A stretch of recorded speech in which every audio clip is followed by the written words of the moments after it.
Hey guys, welcome to the round Washup, brought to you by Authentic AFL. I'm going to go through every game, kind of break it down a little bit. I'll just give a couple of plays that I thought played really well, and then a couple that just I don't think didn't. Some stats in there that I really enjoyed watching, and hopefully a couple of highlights as well. We'll start with Richmond and Carlton. Thursday night footy could not have started any better.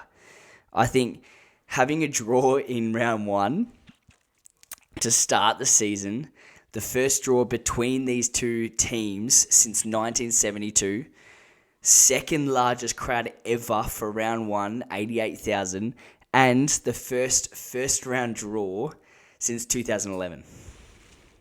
Could you get any better? I don't think so. I find it absolutely incredible that no matter what position these two teams are in, they always seem to put on an absolute spectacle and create the perfect starting point for the season. Two players, one play from each team that I thought absolutely dominated. For Carlton, it's hard. It was actually quite a wide spread for Carlton, I feel. Doherty is always very good. His goal, I think, should have carried them over the line. That should have been the goal that absolutely launched them into a really, really strong last part of the game. He kicked it from 60 odd out, almost 70 meters out, absolutely bomb, and they just they gained no momentum from it. I found that absolutely just kind of mind-blowing that they didn't actually get a lot from that. So his game was really, really good, but I think someone underrated that won't get talked about a lot was Lewis Young. So he only had 80 fantasy points. He had 20 disposals, but he just looked super comfortable. 8 marks. He looked super, super comfortable down back. He spent 95% of the game on the ground, which is not unusual for a defender. You look at Wiedering, who played 100% of the game. Daniel Rioli, 84% of the game. But yeah, I thought Lewis Young, one of the most underrated defenders going into this year. He's not talked about at all as being in an All-Australian team. But I think after that game, he's just proved himself. He's come out and he's gone, all right, I'm here too. Yes, I'm the second defender to Wiedering and maybe even third defender to McGovern. He played quite well. But yeah, I felt like Lewis Young just stood up in some big moments. Obviously not the biggest of moments against Tom Lynch when he tried to draw the game and did. But yeah, I thought he played very, very well. The second one who I think is if I'm building an All-Australian team just from round one, he's my lock for the halfback flank, and that's Daniel Rioli. I think he was quite unlucky to miss out last year. But the players that were in that halfback flank role were very, very deserving. So I think him being in the 40 last year was where he needed to be. But I think going to this year, if he doesn't get an All-Australian jacket,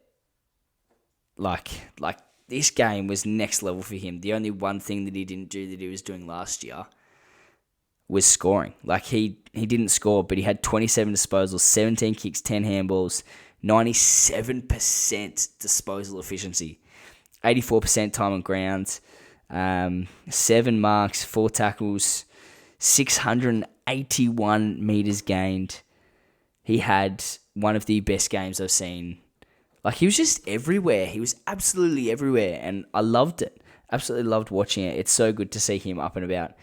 But yeah, I think that game was Carlton's to lose. I know there's a couple of Carlton supporters that will watch this. But yeah, I think it was theirs to lose. They came in with bigger expectations, bigger hype. A lot of people fancied them over Richmond.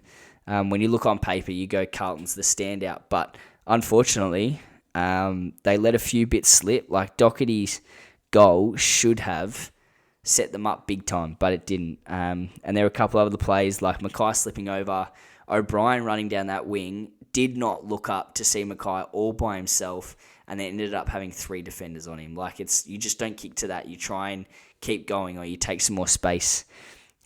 This is probably one of the only games this weekend that did not use the subs very well. I think they'll learn from that next week. You need a player that's going to create something either exciting or break some lines or just do something different. Lockie O'Brien's very a same player. So is Jack Ross. And both didn't have really any impact when they came on.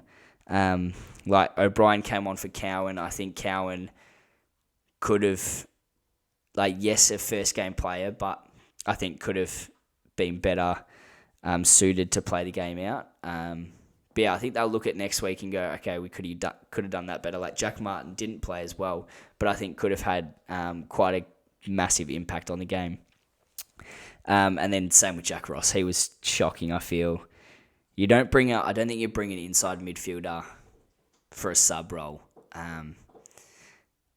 Hawks did it with Nash, didn't work. Essendon did it really well with McDonald, Tip and Woody. Collingwood and Geelong both did it quite well. But yeah, speaking of Collingwood, Geelong, moving on to them, the two players that I felt absolutely broke the game open. We'll start with Geelong because they lost. You look at the standouts of Isaac Smith, Jeremy Cameron, Reece Stanley had 29 hitouts, which is awesome, but so did Darcy Cameron, so that was a pretty even split between those two. Zach Tui kicking 2 early goals should have really broken Collingwood's back, but Collingwood just seemed to keep coming. I'd probably give their MVP to Isaac Smith, mainly just because he was a stalemate through the whole game. Someone underrated for Collingwood, Scott Pendlebury was very underrated for that game.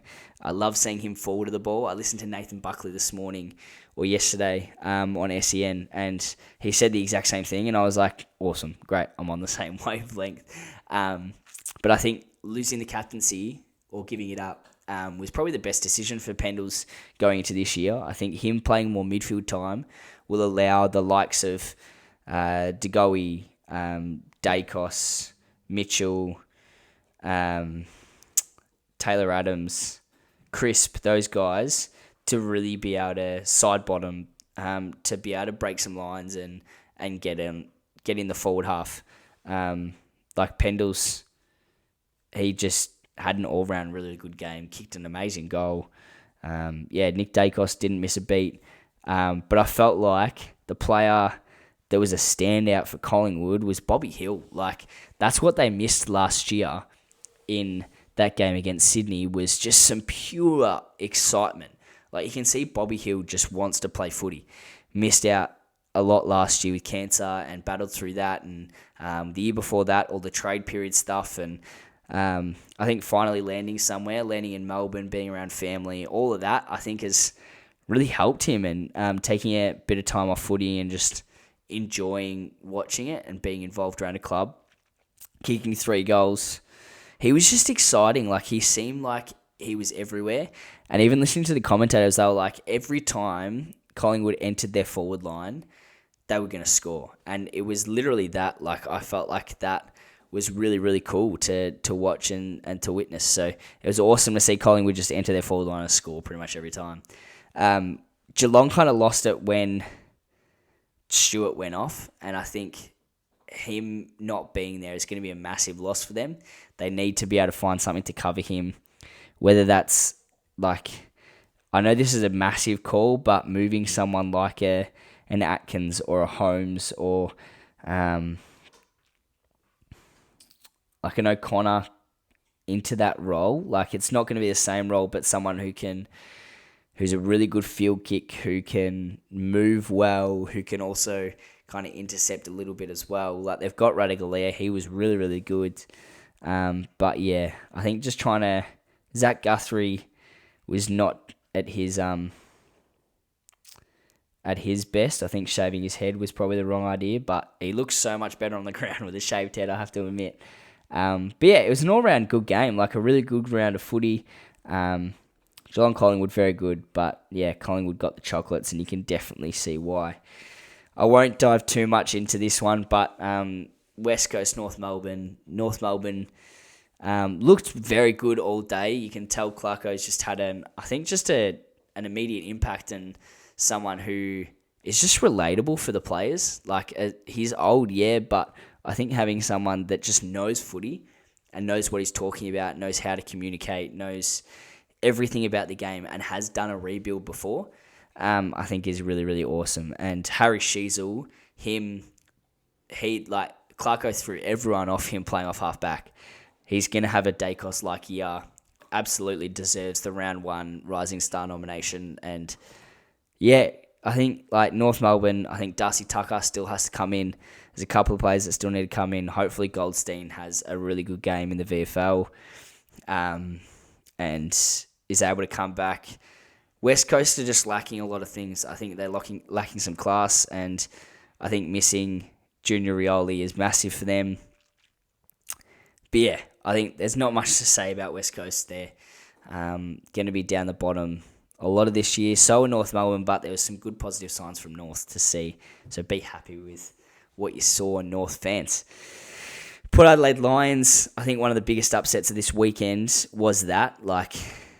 Seeing Brisbane, they started really well, had a good lead for a bit of the time, but then fell away. Their midfield just got dominated, and it was Horn Francis, it was Junior Rioli, and it was, where's my brain gone?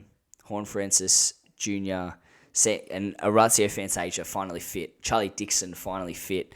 Alir and Jonas playing together finally. It's that group played very, very well. Horn Francis, I think, has something to prove this year.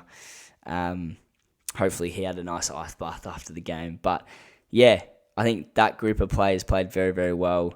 For Brisbane, their new players of Dunkley, Gunston, Ashcroft, all didn't kind of live up to the hype. Ashcroft, yeah, did some awesome things, but for a first-year player who had that much hype around him to have...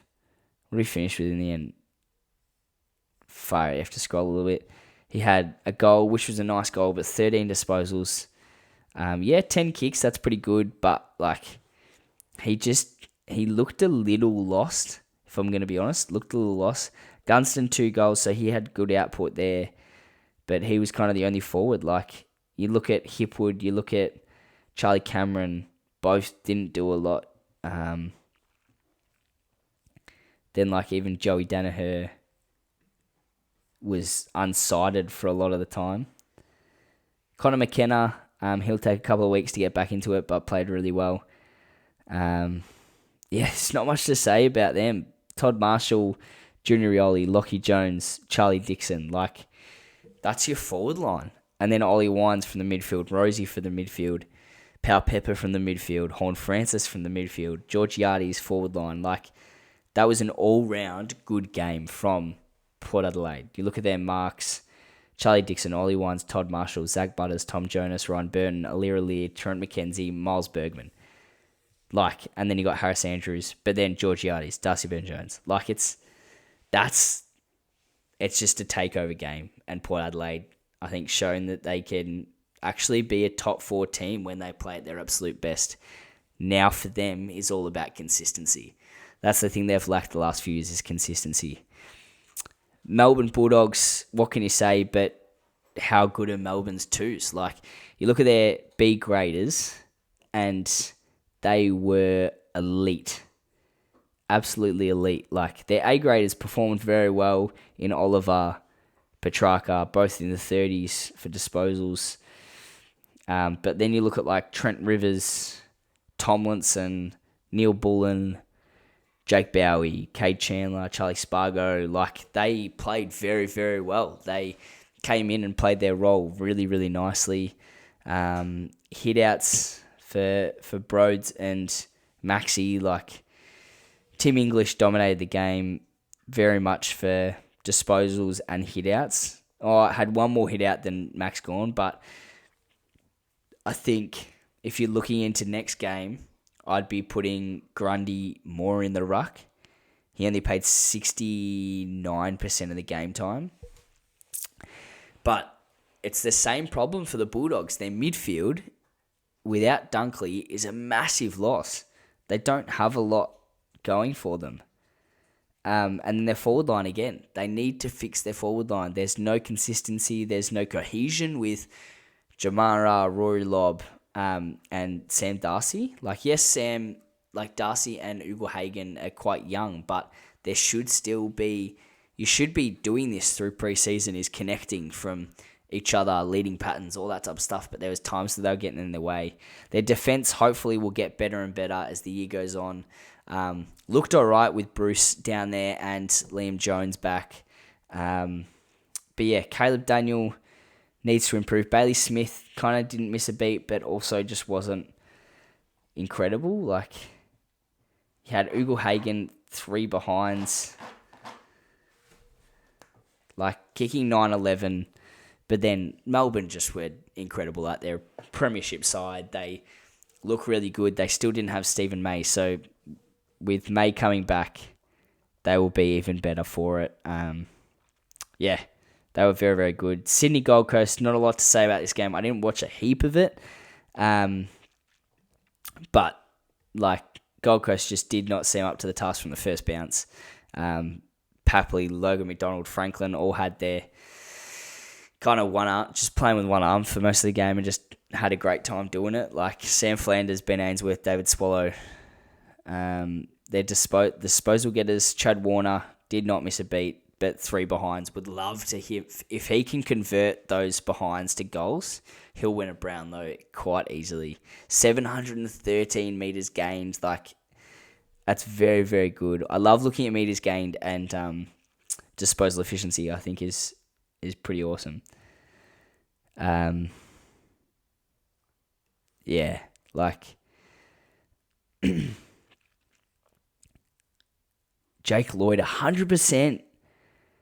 Far out. What a flip.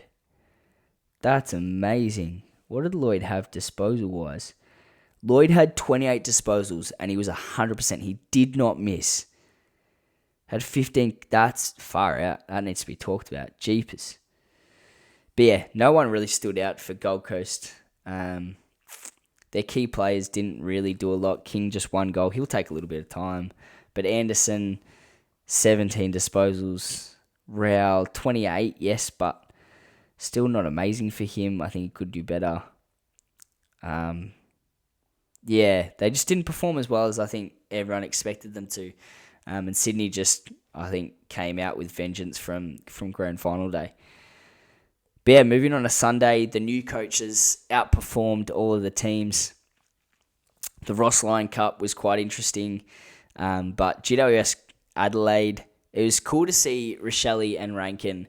There's a couple of times they linked up and it looked really good, but conversion for them was ridiculous. Lot of behinds. Rankin kicking 2-5. Toby Green kicking 4-4. GWS should have blown them out of the water.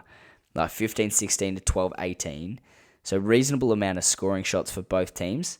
And close in the end, like 16 points isn't much in that type of game. And high scoring. So it was quite, like, it was enjoyable to watch this game. I watched a little bit of it. But yeah, like Tom Green, Stephen Canelio, Callum Ward, Josh Kelly, Finn Callahan, all in top disposal getters.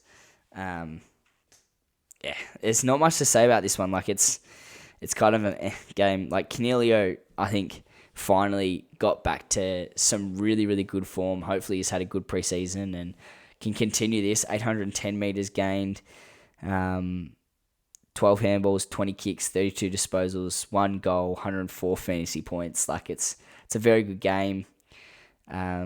Rochelle had a very good game, 3 goals. Rankin, 2 goals, 5. Could have had 7. Like, that's crazy that he could have had 7. Rochelle could have had 4. So it's going to be a potent forward line for Adelaide. They just, yeah, it was the new coach curse for them, I think. Just Kingsley came in and was like, all right, let's start well. The next one, the game that I'd least want to talk about, apart from the first half. First half of this game, Hawks Essendon by 59 in the end. Just, it should have been over 100 because the way the Hawks played in the second half was disgusting. It wasn't them. Was not them. Like, Sicily 30, Warple was a massive highlight for this. I think he just showed that without Mitchell and O'Meara, he can perform and he can do well. Newcomb wasn't at his finest, but I think just if Warple and Newcomb can link up and do something special together with the likes of Day, Wingard, Ward, McKenzie was very good in his first game. He'll be up there in Rising Star voting for sure. But yeah, Essendon were just way too strong and opened the Hawks up quite easily. The Hawks couldn't lock it in their forward line, and Essendon took full advantage of that using the corridor and just delivering it to their forward line. They used the sub absolute perfection. Like, they didn't have to bring McDonald, Tip and Woody on, but I think if it was a close game and you bring him on, that's pure enjoyment and pure excitement. Like, they could have used Owen Davey Jr. Like, it's you pick anyone for that, and I think you're a win. Like, you get, like, that's what teams need to do, is pick someone exciting. Archie Perkins just showed how good he can be. 3-3, should have kicked 6. There was a couple of easy ones that he missed in the end. One running open into an open goal and missed. But yeah, Hawks just could not lock it in their forward line. The best part about the Hawks on the day, I'm a Hawk supporter, so as you can see here, I'm a Hawk supporter, love my boys. So like, I'm an optimistic person. I know we're gonna have a really poor year, but that's okay. Like, I'm just keen to see us do something special. And I saw the first half where we were able to break lines, we were able to get some good ball movement, and once we locked it in our forward line, we were able to score. But I think when we didn't convert in that first half, it cost us. Like, after CJ's goal, that should have been us going really, really strong. That was the setup. That goal, Amon's goal, Fergus Green's first goal, like, those moments are where we should have just taken over the game, but we didn't. And Essendon just took full advantage. They were unstoppable. Like, as much as I hated watching the game, I loved watching Essendon. As much as I hate watching that game and watching Essendon do well, it was quite nice to actually see how they played. And it's an exciting brand of footy. I think Bombers fans, you should be very, very pumped for what this year has in store. And then the Ross Lyon Cup, it was nothing really interesting about this game. It was low scoring. It was tight, contested footy. Luke Ryan, I think, will be in that All-Australian team with Hayden Young on the other flank to Daniel Rioli. I think Fremantle will get good. They will be better. I think they need to figure out what to do about Fife, because that's just not going to work. He looked the poorest I've seen him. 46 fantasy points, 1 behind, 9 disposals. When you're looking for a chunk time goal, like, they lost by 15 points in the end, and when it came push to shove, they didn't put Fife in the middle, which I think was really disappointing.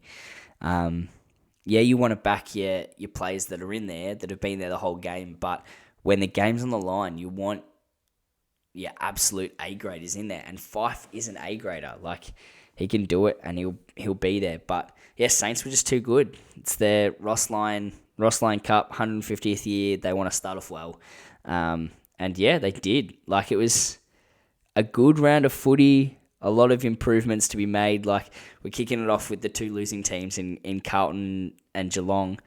Brisbane to fight it back at the Gabba. Then Collingwood, Port Adelaide. That should be a very, very good game. Richmond, Adelaide, Western Bulldogs, St Kilda could be interesting. Fremantle, North Melbourne could be interesting. No Buddy for the Swans against the Hawks at the SCG. You'd assume the Swans will still be too strong, but you never know. I'm an optimist. You never know. Essendon, Gold Coast. Essendon should wipe the floor with them after that game. And then Eagles, Giants at Optus Stadium. It should also be quite an interesting one, but you'd think the Giants would get up on Sunday night. But yeah, I think all in all, like, this weekend of footy, one of the best weekends of footy we'll ever have. And some exciting brands of footy. Everyone's learning to play a new way, and I think there's some good standout games. Very, very good standout games for that. Chad Wingard with an early goal of the year contender. Lots of high-flying marks far out. Junior Rioli's specky, if they're counting that as a mark, is going to be next level. Wow, just saw this stat between Butters, Horn Francis, and Rosie in the first outing as a midfield trio. 73 disposals, 12 clearances, and 2 goals. What the heck? That's awesome. That's so, so good. Darcy Moore was absolutely phenomenal for Collingwood. A lot to improve on for some teams, but a lot of things that are really, really good. I love this line. Dangerous Pies can pull Pendle's trump card. He's like fine wine. He sure is, far out. Just looking through all the headlines at the moment to finish off. Dog stars falter amid fat numbers that mean nothing. Yep. Yeah. That's actually a good call. Very good call. Wow. There we go. Should be an interesting weekend of footy next weekend. I will see you next Monday, hopefully. But next week for another round wash up for round 2. Thanks for watching. I will see you very, very soon for my tips for next week. Peace.